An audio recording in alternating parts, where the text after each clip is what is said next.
નમસ્કાર વાલા દર્શક મિત્રો, સ્વાગત છે તમારું આપણી પોતાની યુટ્યુબ ચેનલ પેન્શન ગુજરાતમાં।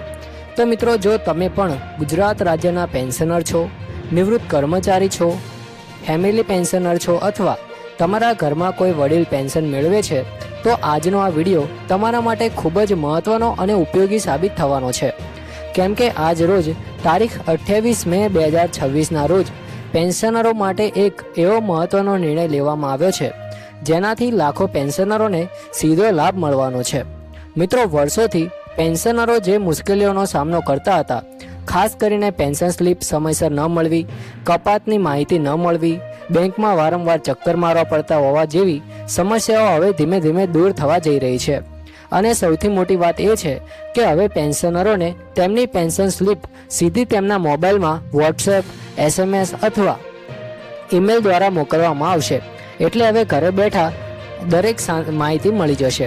મિત્રો, આ નિર્ણયને કારણે ખાસ કરીને 60 વર્ષથી ઉપરના વડીલ પેન્શનરોમાં ખુશીનો માહોલ જોવા મળી રહ્યો છે। મિત્રો, આજના વિડીયોમાં આપણે ખૂબ જ વિગતવાર સમજવાના છીએ કે સરકારનો આ નવો નિર્ણય શું છે, કોને લાભ મળશે, બેંકોને શું સૂચના આપવામાં આવી છે, પેન્શન સ્લીપ કેમ મહત્વપૂર્ણ છે, પેન્શનરોએ શું સાવચેતી રાખવી જોઈએ, અને મિત્રો વોટ્સએપ અને SMS દ્વારા સ્લીપ કેવી રીતે આવશે અને જો કોઈ ભૂલ થાય તો શું કરવું। એટલે આ વિડીયોને છેલ્લે સુધી જરૂરથી જોતા રહેજો, કારણ કે આજની માહિતી દરેક પેન્શનર માટે ખૂબ જ કામની રહેવાની છે। તો મિત્રો, વર્ષોથી પેન્શનરોની એક સામાન્ય ફરિયાદ રહેતી હતી કે પેન્શન ખાતામાં જમા થઈ જાય છે, પરંતુ તેની સાચી વિગત સમયસર મળતી નથી। ખાસ કરીને કેટલું પેન્શન આવ્યું, તેમાં કેટલું DA ઉમેરાયું, કેટલું મેડિકલ એલાઉન્સ મળ્યું, કેટલી કપાત થઈ, ટેક્સ કપાયો કે નહીં, એરર્સ આવ્યા કે નહીં, તેની સંપૂર્ણ માહિતી ઘણીવાર સમયસર મળતી ન હતી। ઘણા વડીલ પેન્શનરોને બેંકમાં જઈને પ્રિન્ટ કાઢવી પડતી હતી અને ઘણા એવા પેન્શનરો પણ હતા જેમને ટેકનિકલ જાણકારી ઓછી હોવાથી તેમને ઓનલાઈન માહિતી મેળવવામાં મુશ્કેલી પડતી હતી। પરંતુ હવે સરકારના આ નવા નિર્ણયથી આ તમામ સમસ્યાઓનો અંત આવી શકે છે। મિત્રો, હવે સરકારે અધિકૃત બેંકોને સ્પષ્ટ નિર્દેશ આપ્યા છે કે દરેક પેન્શનરને તેમની માસિક પેન્શન સ્લીપ સમયસર પહોંચાડવી ફરજિયાત રહેશે। એટલે કે જે દિવસે પેન્શન જમા થશે તે જ દિવસે અથવા ટૂંક જ સમયમાં પેન્શનની રજિસ્ટર્ડ મોબાઈલ નંબર પર SMS અથવા વોટ્સએપ દ્વારા સંપૂર્ણ સ્લીપ મોકલી દેવામાં આવશે। અને જેમણે ઈમેલ ID રજિસ્ટર કરાવી છે તેમને ઈમેલ પર પણ PDF ફોર્મેટમાં સ્લીપ મળી જશે। મિત્રો, આ એક ખૂબ મોટો ડિજિટલ સુધારો માનવામાં આવી રહ્યો છે। મિત્રો, ખાસ કરીને વડીલ પેન્શનરો માટે આ નિર્ણય ખૂબ જ ફાયદાકારક છે।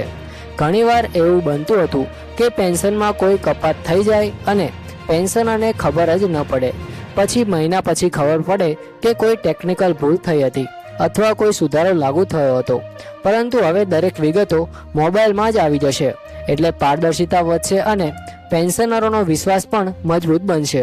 સરકાર અને બેંકો વચ્ચે સુમેળ પણ વધુ મજબૂત બનશે। મિત્રો, હવે તમે વિચારતા હશો કે આ પેન્શન સ્લીપમાં કઈ કઈ માહિતી મળશે, તો ચાલો તે પણ સરળ ભાષામાં સમજીએ। તો પેન્શન સ્લીપમાં મુખ્યત્વે કુલ પેન્શન રકમ, DA નો વધારો, મેડિકલ એલાઉન્સ, કોઈ પણ વધારાની સહાય, ટેક્સ કપાત, બેંકનો ચાર્જિસ, અગાઉના બાકી એરિયર્સ અને અંતે ખાતામાં જમા થયેલી નેટ રકમ જેવી તમામ વિગતો હશે। એટલે હવે પેન્શનરને સંપૂર્ણ સ્પષ્ટતા મળશે કે તેમના ખાતામાં કેટલી રકમ કેમ જમા થઈ છે। તો મિત્રો, ઘણા પેન્શનરો માટે આ માહિતી ખૂબ જ મહત્વપૂર્ણ બની રહે છે, કારણ કે તેઓ પોતાના માસિક ખર્ચનું આયોજન પેન્શન આધારે જ કરતા હોય છે, જેમ કે ઘર ખર્ચ, દવાઓના ખર્ચા, લાઇટ બિલ, પાણી વગેરે।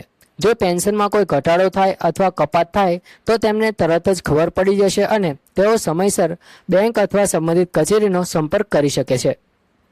મિત્રો, સરકારે જે નિર્ણય લીધો છે તે માત્ર ડિજિટલ સુવિધા નથી, પરંતુ પેન્શનરોને સન્માન આપવાનો પણ એક પ્રયાસ છે। કારણ કે વર્ષો સુધી સરકારી સેવા આપનાર કર્મચારીઓ નિવૃત્તિ પછી પણ કોઈ મુશ્કેલી વગર પોતાની પેન્શનની માહિતી મેળવી શકે, તે સરકારની જવાબદારી બને છે। હવે ધીમે ધીમે આ વ્યવસ્થા વધુ સરળ બનતી જઈ રહી છે। મિત્રો, ઘણીવાર એવું પણ બનતું હતું કે પેન્શન સ્લીપ મેળવવા માટે વડીલ પેન્શનરોને બેંકમાં લાંબી લાઇનમાં ઊભા રહેવું પડતું હતું। મિત્રો, હવે મોબાઈલમાં જ સ્લીપ આવી જશે, એટલે તેમને વારંવાર બેંકમાં જવાની જરૂર નહીં પડે। આ નિર્ણય ખરેખર વડીલોને મોટી રાહત આપનાર છે। મિત્રો, સરકાર દ્વારા બેંકોને એ પણ કહેવામાં આવ્યું છે કે કોઈ પણ પેન્શનર સ્લીપ મેળવવાથી વંચિત ન રહે. એટલે જો કોઈ પેન્શનર પાસે ઈમેલ ન હોય તો પણ SMS અથવા વોટ્સએપ દ્વારા માહિતી પહોંચાડવાની વ્યવસ્થા કરવી પડશે. અને જો મોબાઈલ નંબર અપડેટ ન હોય તો પેન્શનરે પોતાની બેંકમાં જઈને તરત મોબાઈલ નંબર અપડેટ કરાવી દેવું જોઈએ.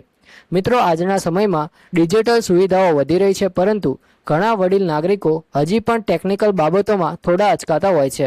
પરંતુ સરકારે ખાસ ધ્યાન રાખ્યું છે કે આ વ્યવસ્થા ખૂબ સરળ રહે, જેમ કે સામાન્ય SMSમાં સીધી માહિતી મોકલવામાં આવશે અથવા વોટ્સએપ પર સરળ ભાષામાં સ્લીપ આવશે, જેથી કોઈ પણ વ્યક્તિ સરળતાથી વાંચી શકે. મિત્રો, ખાસ કરીને ફેમિલી પેન્શનરો માટે પણ આ ખૂબ જ મદદરૂપ બનશે. ઘણા કિસ્સાઓમાં વડીલ મહિલાઓ અથવા પરિવારના સભ્યોને પેન્શનની માહિતી સમજવામાં મુશ્કેલી પડતી હોય છે, પરંતુ હવે સીધા મોબાઈલમાં સરળ ફોર્મેટમાં માહિતી મળવાથી તેઓ પણ સરળતાથી સમજી શકશે. મિત્રો, હવે મહત્વની વાત એ છે કે તમને હજી સુધી SMS અથવા વોટ્સએપ દ્વારા કોઈ માહિતી મળતી નથી તો શું કરવું? તો મિત્રો, સૌથી પહેલાં તમારી બેંકમાં જઈને તમારો મોબાઈલ નંબર અને ઈમેલ આઈડી અપડેટ છે કે નહીં તેની ખાતરી કરો. જો નંબર બદલાયો હોય તો તરત અપડેટ કરાવી દો અને વોટ્સએપ નંબર સક્રિય રાખો, જેથી બેંક તરફથી આવતી માહિતી સરળતાથી મળી શકે. મિત્રો, સરકારનો આ નિર્ણય પારદર્શિતા વધારવામાં ખૂબ જ મદદરૂપ બનશે, કારણ કે હવે કોઈ પણ કપાત અથવા ભૂલ છુપાઈ નહીં શકે. પેન્શનરને તરત જ ખબર પડી જશે કે શું ફેરફાર થયો છે અને જો કોઈ ગડબડ હોય તો તેઓ તરત ફરિયાદ કરી શકશે. આથી પેન્શન સિસ્ટમ વધુ જવાબદાર અને મજબૂત બનશે. મિત્રો, પેન્શનરો માટે મેડિકલ એલાઉન્સ ખૂબ જ મહત્વપૂર્ણ મુદ્દો છે, કારણ કે વધતી ઉંમર સાથે દવાઓ અને સારવારનો ખર્ચ પણ વધી જાય છે. અને હવે પેન્શન સ્લીપમાં મેડિકલ એલાઉન્સની માહિતી પણ સ્પષ્ટ જોવા મળશે, એટલે પેન્શનરોને ખબર પડશે કે તેમને કેટલી મેડિકલ સહાય મળી રહી છે. મિત્રો, ઘણા પેન્શનરો એવા પણ છે જેમને દર મહિને શંકા રહેતી હોય છે કે ડીએનો વધારો લાગુ થયો કે નહીં. હવે આ નવી વ્યવસ્થાથી ડીએનો વધારો સીધો સ્લીપમાં દર્શાવવામાં આવશે, એટલે કોઈ પણ ગેરસમજ ન રહે. મિત્રો, આ નિર્ણયને કારણે લાખો પેન્શનરોમાં વિશ્વાસ વધ્યો છે. હવે તેમની મહેનતની કમાણીનો સંપૂર્ણ હિસાબ તેમને સમયસર મળશે, કારણ કે પેન્શન માત્ર પૈસા નથી, પરંતુ જીવનભરની સેવા બદલ મળતું સન્માન છે. મિત્રો, અંતમાં એટલું જ કહીશું કે સરકારનો આ નિર્ણય ખરેખર પેન્શનરો માટે મોટી રાહત સમાન છે. હવે પેન્શન સ્લીપ માટે બેંકના ચક્કર ઓછા થશે, માહિતી સમયસર મળશે, પારદર્શિતા વધશે અને પેન્શનરોને પોતાની નાણાકીય સ્થિતિ સમજવામાં સરળતા રહેશે. ખાસ કરીને વડીલ નાગરિકો માટે આ નિર્ણય ખૂબ જ ઉપયોગી સાબિત થશે. તો મિત્રો, તમને શું લાગે છે? સરકારનો આ નિર્ણય પેન્શનરો માટે ફાયદાકારક છે કે નહીં તે કોમેન્ટમાં જરૂરથી જણાવજો. અને જો તમે પણ પેન્શનર છો અથવા તમારા ઘરમાં કોઈ પેન્શન મેળવે છે તો આ વિડીયો તેમને જરૂરથી શેર કરજો. અને માહિતી ઉપયોગી લાગી હોય તો અમારી ચેનલને સબસ્ક્રાઇબ કરી અને વિડીયોને લાઇક પણ કરી દેજો. જય હિન્દ, વંદે માતરમ.